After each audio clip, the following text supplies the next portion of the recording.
Welcome, good thinkers. Welcome to Good Thinking Live. This is the show each week, most Mondays, 9 a.m. Pacific time in the US, 4 p.m. Greenwich Mean Time, where we take about a half an hour to give ourselves luxuriate in setting aside all the time that we are told what to think so we can work on improving how to think. So let me know that you're here. Let me know where you're from. You know that I love the good thinkers from all over the world. Let us know where you are, who you are, where you're from, all that good stuff. And be ready to participate because we have an incredible guest today. And I'm going to bring Ilana Redstone in. So here she is. I have to look back and forth, with the comments, and I have to look here and I have to look there. I'm going to try to do this elegantly. Ilana, welcome. Thank you. It's so nice to be here. Okay, fantastic. Can I brag on you for just a minute so people kind of know? I will try not to blush, but go ahead. Try not to blush. Okay. So Ilana is the founder of Diverse Perspective Consulting, and she is also the founder, and you'll hear probably more about this through 2021, of the Perspective Intelligence Framework. And you're going to hear about that today, and you're going to be able to ask a lot of questions. She's also the associate professor of sociology at the University of Illinois, Urbana-Champaign, creator of the YouTube video series Beyond Bigots and Snowflakes. And this is actually based on her very, very popular course called Bigots and Snowflakes at the University of Illinois. She's the co-author of Unassailable Ideas: How Unwritten Rules and Social Media Shape Discourse in American Higher Education. And she's a faculty fellow at Heterodox Academy.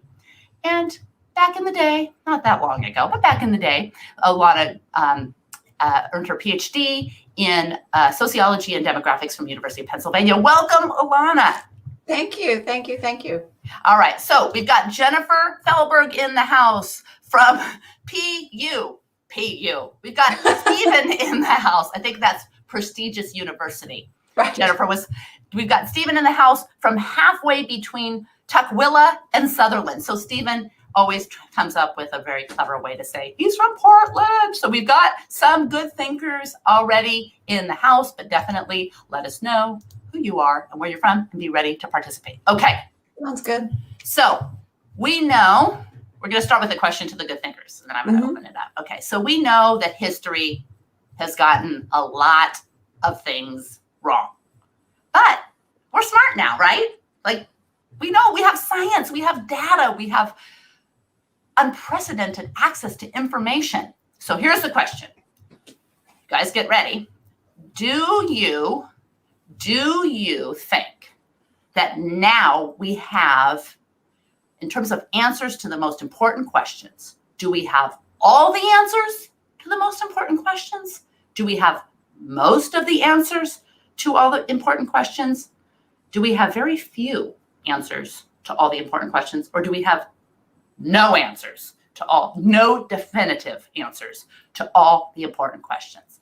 Which one do you think we have? Put it in the chat. Now I'm going to say hi to a couple of people, and then I'm going to get started. We're going to pick Ilana's brain dry. All right. We have got, sometimes with the LinkedIn, as people know, sometimes it doesn't say in the chat when we're live streaming who the LinkedIn user is. So we have someone from the UK, LinkedIn user from the UK. We've got Michael from snowy Toronto on the line. We have got Barkley from Washington, DC. So we've got a lot of good thinkers in the house. Few answers, Michael says, few answers to all the most important questions. So Michael gets the first rubber chicken for answering the first question. All right. And we have Rania, few answers.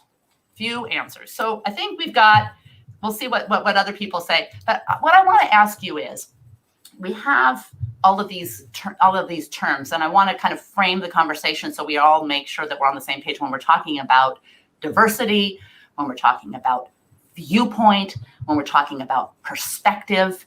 So the first question is, how should we think about these things so that when we are talking about it, we're kind of all talking from the same language? Yeah, I mean, I think it's a great question. I think that part of the challenge in this work is that we don't have sort of universally understood language to talk about these things. I mean, I think to take all of those viewpoint, perspective, and diversity, I think that, I guess ideally, viewpoint would be a form of diversity that we then consider important to understand and to learn how to communicate across and to navigate through. And a part of that is taking the perspective of other people. So you can't, viewpoint diversity is not necessarily changing your position on something, but it's recognizing that there are other valid, even on sort of really core intuitive based positions that we have, that there are other valid positions that someone could hold other than our own. So would we think about viewpoint kind of from where you stand, maybe closer to or farther away from? And this could be, the answer could be no, Becky, no. But viewpoint is kind of from where you stand, whereas perspective is kind of how you think about where you stand. So because one of the challenges with diversity is, you know, we make these blanket statements that women are this, or people, you know, transgender people are that. And then we go to our Thanksgiving, you know, table, and the Saltzman family can't agree on anything. So like, how can we make these blanket statements about this is how these group of people think, when even within our small group of people, we don't all think the same? So my question is, should identity be a stand-in for viewpoint or perspective, or does it matter? How do we tease identity from this? I think that identity, I think it's a really good question. So identity, and it's just a subject of one of the videos, but I think that identity, it clearly matters, right? As people, there are, you know, sort of systematic differences that people have as part of their, you know, when you think about identity, you know, we think about race, ethnicity, and gender expression, and sexual orientation. I think what ends up happening is that we forget that yes, there are these differences, but they are not everything. It is possible to lean into them too much. And, you know, then you could say, well, who gets to decide when it's too much? Well, I don't know that there is a clear answer to that. The other thing I would say is that I think there are different kinds of questions. Like there are questions about, you know, there are questions about experience. And I know I talk about this in the video. There are questions about experience where, I think the example I use, you know, if I want to know what it's like to win a gold medal, I should ask people who have won a gold medal, like, what does that feel like? And how do you feel up there on the podium and whatever? But if that would be one type of question that's very experience-based, but there are other questions that touch sort of moral questions or policy questions. So instead of wanting to know what it was like to win a gold medal, maybe I want to know whether performance-enhancing drugs should be legal, right? So it's still sort of in the orbit of the world of professional athletes, but professional athletics, but that would be, you know, so the argument, if you're talking about an identity-based argument, and I'm taking it off of race and gender for this example, but, you know, do only athletes get to weigh in?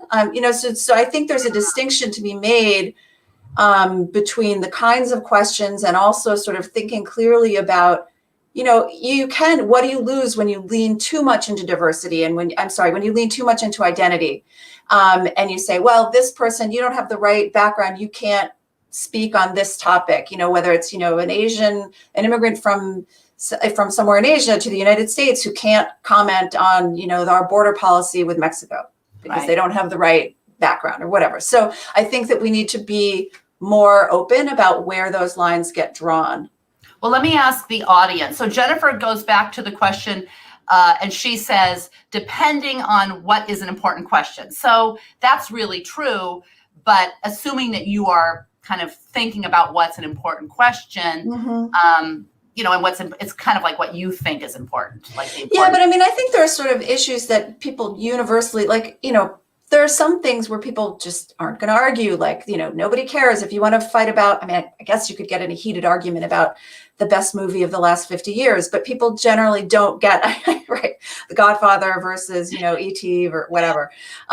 So, I mean, but people, it doesn't touch sort of these sensitive questions of identity in the same way. Whereas if you say, you know, the example again, an example would be, you know, when Pete Buttigieg sort of weighs in, the comments that he made in a 2011 interview, those resurfaced during his campaign. And he's talking about problems in minority and low income communities as a white man. Yes, he's gay, but that wasn't what was relevant. The fact was that he was white and wasn't lower class. And so, so there was a lot of blowback. And so the questions are, well, should he have said what he said? Is it true what he said? He made a comment about a sort of lack of what he was perceiving as a lack of role models.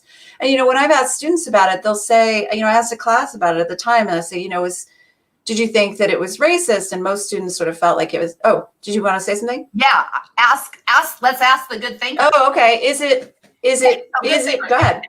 Good thinkers. Let's not tell what your class said. Let's ask the good thinkers. Let's ask the good thinkers what they think. So and then we can ask, and then you put it in the chat. What was the question that you want to ask the good thinkers? Yeah, so the question was, so I'll just set it up. So before he dropped out of the campaign, when he was still a candidate for the Democratic primary in this country, a video of him several years earlier from an interview that he did came out, resurfaced. It was a video from 2011, I think.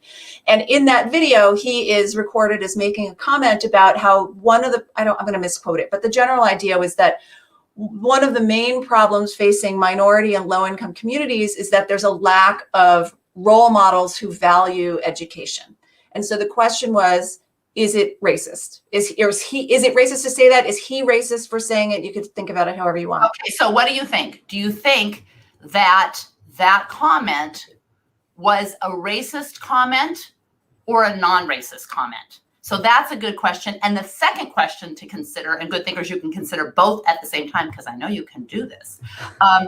Do we need different perspectives for every idea? Yes, we need different perspectives, or no. And if you put yes or no, it's harder for me to go back later and say, oh, what do you think? So we need different perspectives for every idea, or we don't need different perspectives for every idea. Let us know in the chat.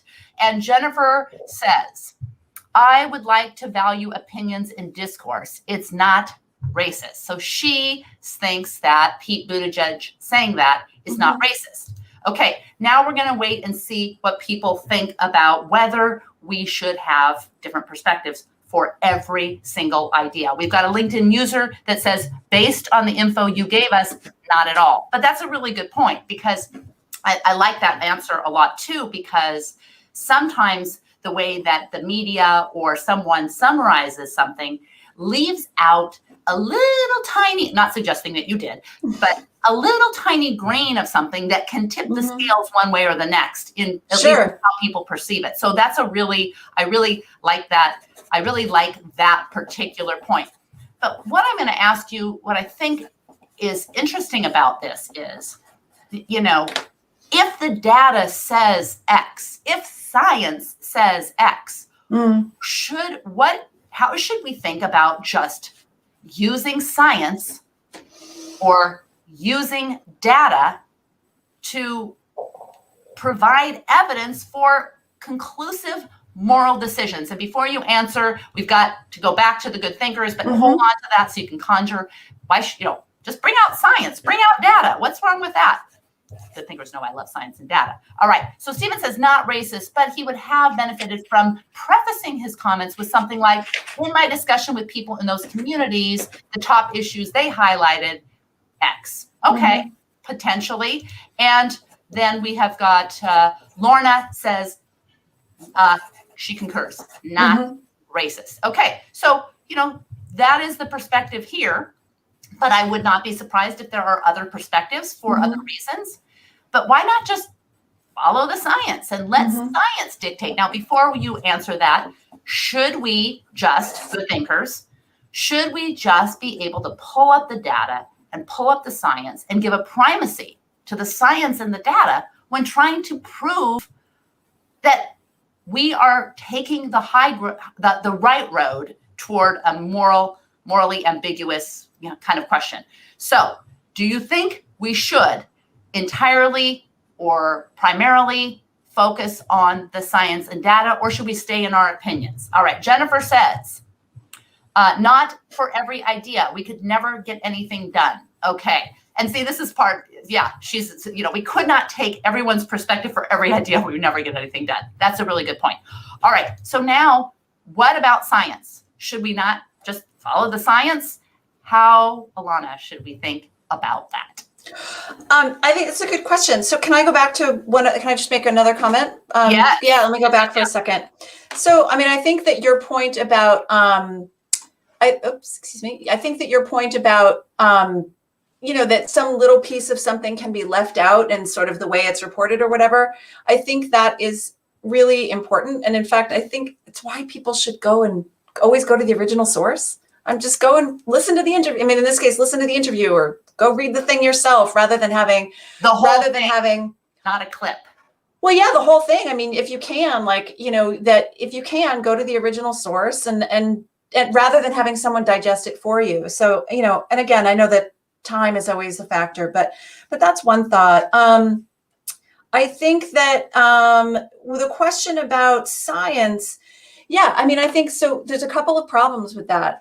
Science, again, is an amazing thing. But I think when it comes to these questions that touch these moral, policy, and intuitive questions, I think a couple things can happen. One is that the science itself can be ambiguous, right? Like you can have, and there, as in the gender example, gender is is entirely a social construct. You have competing claims, both evidenced by science.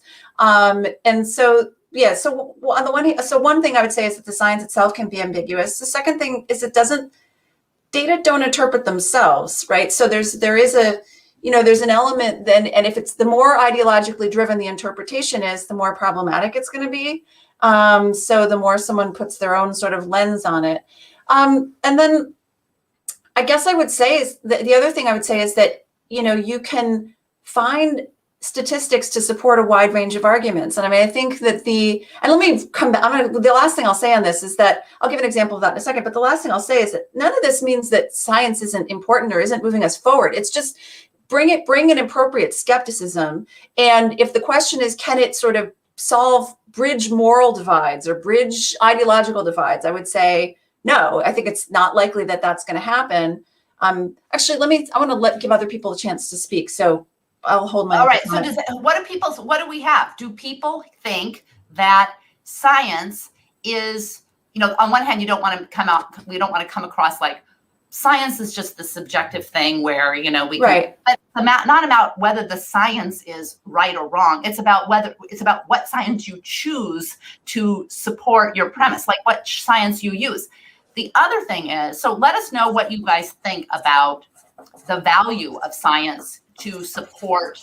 I think science is really valuable, but I also know that I could, for your example, find plenty of science to support that gender is a social construct. Mm-hmm. And I could find plenty of science that suggests that, sex, if you want to differentiate between sex mm-hmm. and gender, sex there are biological differences in sex. I mean, even looking at hemisphere things. I mean, there's a couple of things to think about. So Jennifer says, she says, I like mm-hmm. coming to it with healthy skepticism. I think that's a great mm-hmm. point, and that's kind of what you're saying. But there's mm-hmm. There's a couple of things about that. I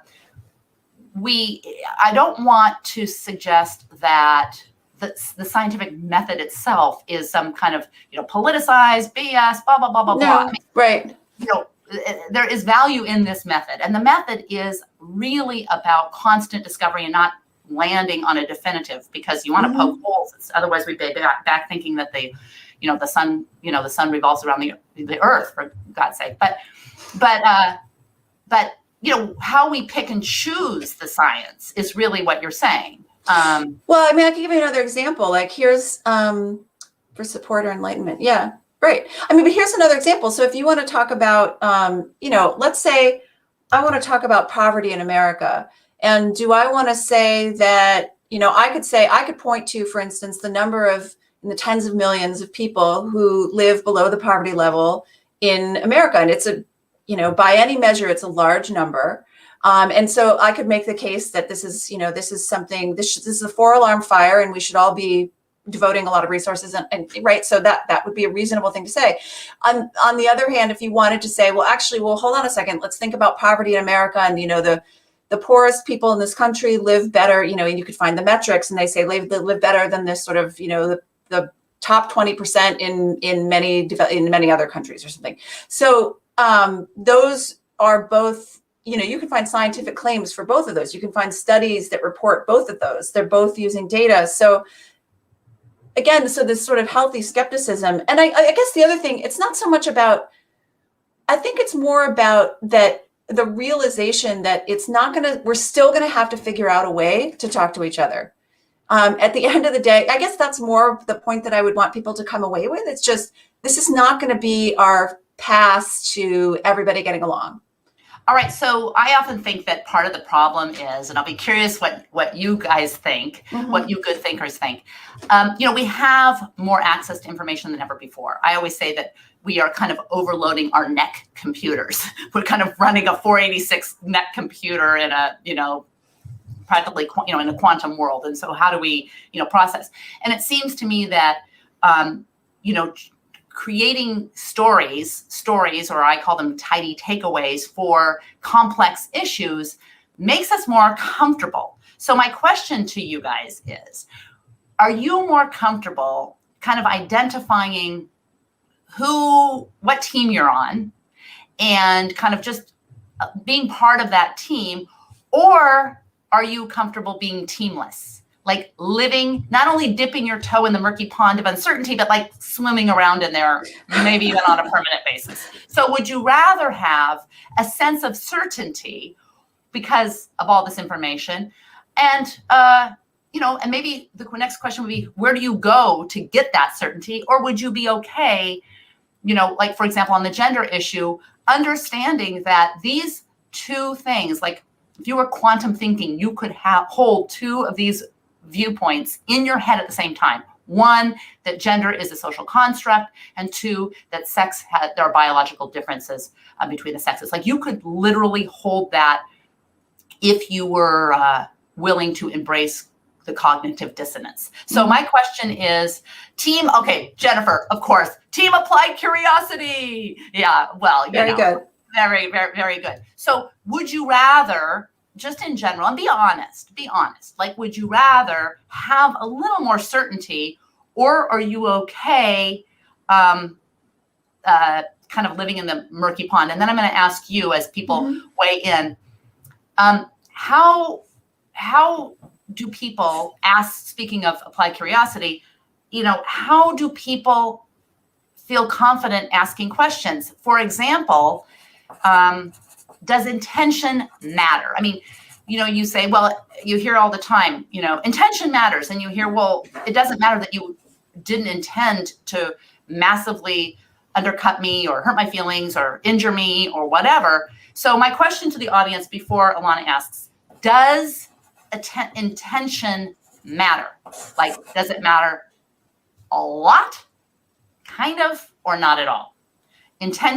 Does intention matter? Be sure to weigh in, because whoever does gets extra rubber chickens. All right. So while they're kind of doing that, how should we think about intention? Yeah, I mean, I think that's a hugely important question. And it's one that comes up all the time. I guess what I tend to come back to is, do you want to live in a world where intent doesn't matter at all? I mean, aside from the fact that it's actually baked into our legal system, but I mean, what is a world where intent doesn't matter at all? So I guess I would say that intent has to matter.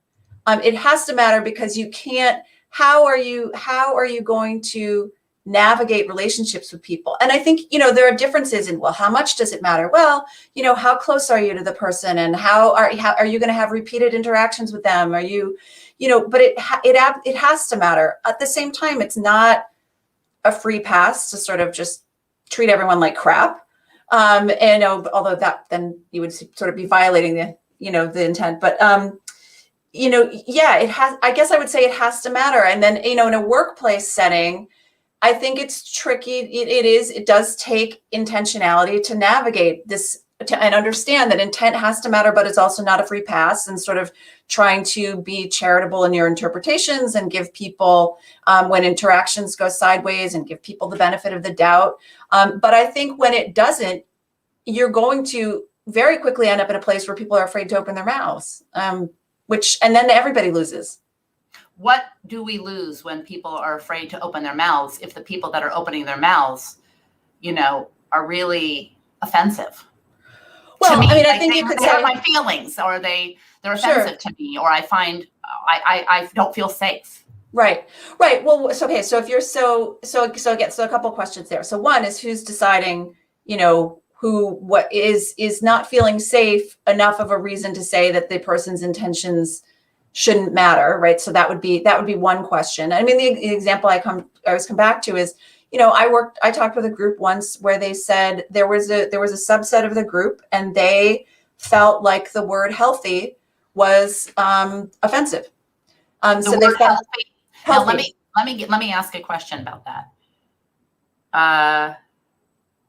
So you would have to try to understand where they're coming from, maybe because totally. It would be a weight thing. I'm just trying to guess. I think it was I mean, I don't think they were insincere. I think they legitimately felt like it was sort of normative in two ways. One was about sort of body size, and then the other was about even, sort of, oh, that's a healthy snack versus a not healthy snack. So there was a judgment that was laid on it. So this is how they felt. And they felt, I don't think it was a bunch of BS. Like they felt like it was offensive. So, if you're trying to navigate this space in a workplace, what do you want to do? You want to tell people to not say the word healthy? Like, I mean, most people hear that and they're like, well, that seems it's going a little too far. And so you're going to have to give it 6 months. Give it 6 months. Right. Like you're going to have to figure out how to navigate this space. And so your question about what do you lose? Sure. If all you're losing is people not saying, really sort of objectively offensive things. I mean, like you're smart for blah or whatever, we don't need it. Like there's no loss there. But what if what you're also losing is somebody in a meeting who's saying, well, I think actually maybe we should could we think about trying to do this thing this way? Maybe it's some idea that you really need to hear. Like you don't know, once you set that environment, once you create that climate, you don't know what you're missing. And the likelihood that you're only missing the truly objectionably offensive things is, I think, really low. I think what gets caught in that net is a whole bunch of other stuff. All right, so I'm going to just bring Lorna's comment in. Intentions matter. However, innocuous comments that identify the existence of identity-based discrimination may land very differently with different people. True. But for some people, especially those who have never faced marginalization for their identities, these comments can land the wrong way. Evaluating why their experiences are different and why would help enlighten. So my question to you in that situation, I think that's a really good point. Thanks, Lorna. That's awesome. And wait a minute. And all of you guys, these are all rubber chicken worthy. I just got a little too engrossed in the conversation. I forgot. But how do you balance, like if intentions matter and my feelings matter, and maybe my feelings matter more as a woman, or maybe my feelings matter more as, a person of color, but maybe my feelings don't matter as much as like someone who's overweight, how do we think about that? Because I think you have to be clear about I think it's actually a sort of a core issue, is that you cannot have it. You have to make choices about what is the goal, what is the climate that you want. So if you're an employer, for example, or an institution of higher education, what is the climate that you want to create? To use the language of, what are you trying to optimize for? Do you want to make everyone feel safe all of the time so that no one ever feels, okay, so then you are going to lose, right? Or you're going to lose some unknown amount of sort of intellectual capital that people feel they have to, because the tripwires are everywhere, they have to walk on eggshells. So, but you'll have everyone feeling safe. You will also probably end up in that situation with a fair amount of resentment built. People don't like feeling like they have to walk on eggshells all the time. And not everyone feels, is it important for people to feel safe from having hurt feelings? Yeah, no one wants a workplace or any kind of environment where people are just allowed to run roughshod over everyone else's feelings. Nobody wants that. Okay, so you guys, I want to ask a question. We're wrapping up. Oh my gosh, it's already almost 30 minutes. It's gone so fast. I have a quick question, which is, would you rather be in a work environment or an organization where the questions that offend you were asked in places where they were asked in places where you weren't. Like, people had some questions about the best way to approach gender or issues of, race or, transgender or, whatever, any of the hot button things. Would it be better that they ask the question in front of you and, with the fear that you might cancel them or chastise them for asking, but you don't want to hear it because it's just rude and it just tells you that they're not woke or they're not hip to what's, what we've learned in all these years? Or would you rather them ask it in private, like at the golf course or in the bar amongst themselves? Would you rather have people talk amongst themselves or ask questions that could be offensive to you in front of you? So that is my question. Now we've got a couple of answers. We need to get a hold of our feelings. Okay. We've got Jennifer saying, I want to be there. But do you want to be there to enlighten them or do you want to be there to nail them? Like, if you want to be there, you want to be there to nail them or enlighten them. And here's the other thing. How do people learn if they're afraid to show that they don't know? Like, how do you think about that, Ilana? Like, I want to understand maybe, maybe I'm in a room with, people of color, or I'm in a room with some men, or I'm immigrants, or whatever the issue is, transgender, whatever. And I am going to be asking this person, how do I think about this? And they say to me, well, I'm not the stand-in for this. You're asking me this question. That's not my job. Go educate yourself.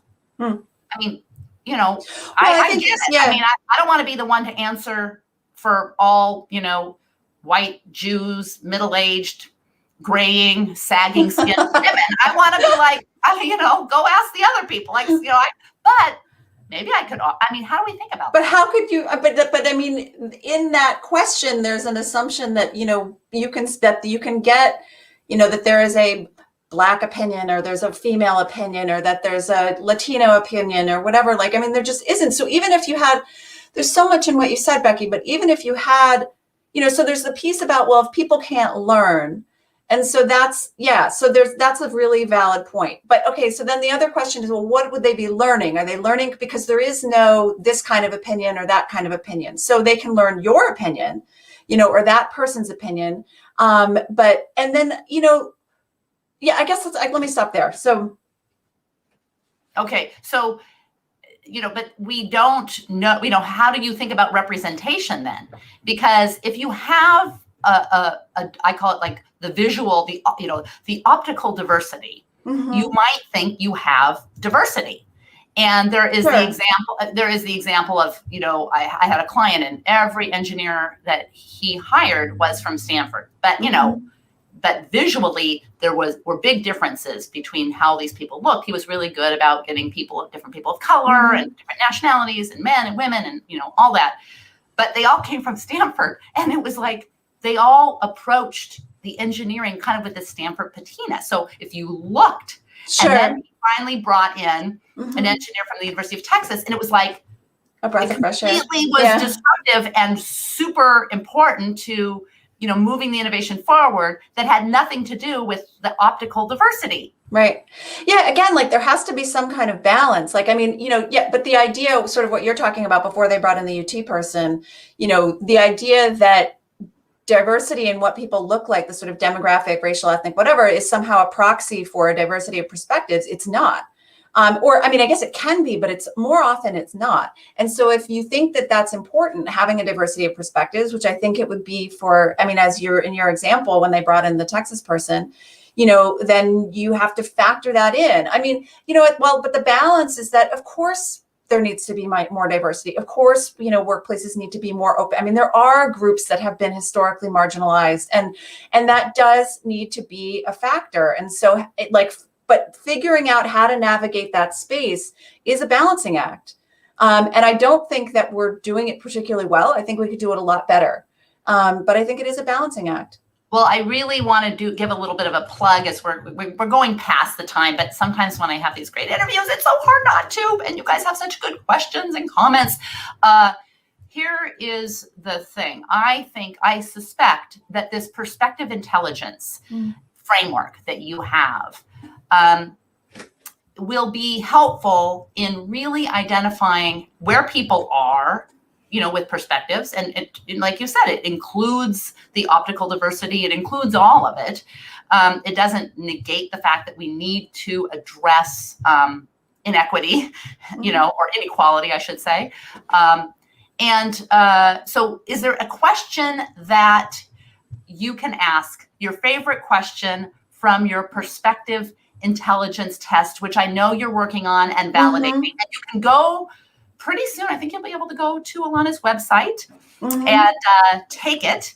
And this is the perspective intelligence. Do you have your favorite question? Yeah. Okay. And well, then I'd like all the questions. Ask the audience. Huh? Oh, I like all the questions, but let me ask you just one. And so the responses can be from some strongly disagree to strongly agree. So here is one. I am confident that my intuitions on controversial issues are based in objective facts, not in subjective opinions. All right. Read it one more time and let's get the good thinkers who want to answer at the very end. Now, bear in mind, you might be watching this afterwards, so be sure, and not live, and so be sure to include your comments, and we always get in there and try to answer any questions to the extent we can. So ask it one more time and let's see what the good thinkers say from strongly. So it's like strongly agree to agree to neutral to disagree to strongly disagree. So I'll read it again. I am confident that my intuitions on controversial issues are based in objective facts, not in subjective opinions. All right. So we have got Jennifer, not confident at all. I will say not myself. I will say not confident at all. And the more I learn about the brain and neuroscience, the more I realize, some of my opinions that I hold so tight probably need to be examined and not held so tight. Stephen says, assuming a 5-point scale, I'd rate myself a 3. Okay, so he thinks that some. All right, he's a little more confident than I am. All right, so that's great. Keep your answers coming. Ilana, where should people who want to get in touch with you find you? Yeah, so there's a lot of information on my website, which is diverseperspectivesconsulting.com. And there's contact forms and lots of information there. Perfect. I love it. So we will make sure to put a link to that in the chat after this all renders. Be sure to tune in to Good Thinking Mondays, 9 a.m. Pacific time, 4 p.m. Greenwich Mean Time, both on LinkedIn Live and also on YouTube Live. And you can check this video out later and on YouTube and LinkedIn. You can subscribe. And if you want notifications, be sure to kind of click that bell. As we leave you today with kind of a takeaway for how you can get prepared to take Ilana's perspective intelligence test. Two things resonate, kind of two themes resonate. I'll be curious if you agree. One is you have to have a willingness to be wrong. You actually ideally should celebrate being wrong, because when you are wrong, it means that you're more right than you used to be. So that's like huge. And also you need to have a willingness to question what you know, because we know that what we perceive is never all that there is. So those are my two kind of takeaways from how to prepare to increase our perspective intelligence. Anything else other than this? Thank you. Yes. Oh, that's not what I want. Oh, look at. So Michael says diverse perspectives. Thank you. Oh, Mitchell, yeah, yes. Mitchell, sorry, I'm blind. Mitchell, thank you. That's not thank you. And then also, let's leave it with the final comment. Oh, thank you. Ilana, you're great. Thanks. And oh, wait, we've got some more comments coming in. We've got to end the show, no more than 40 minutes. But I thank you, good thinkers. Join us next week. Tune in, put your comments in, check out Ilana's website. Bye. Have a great week.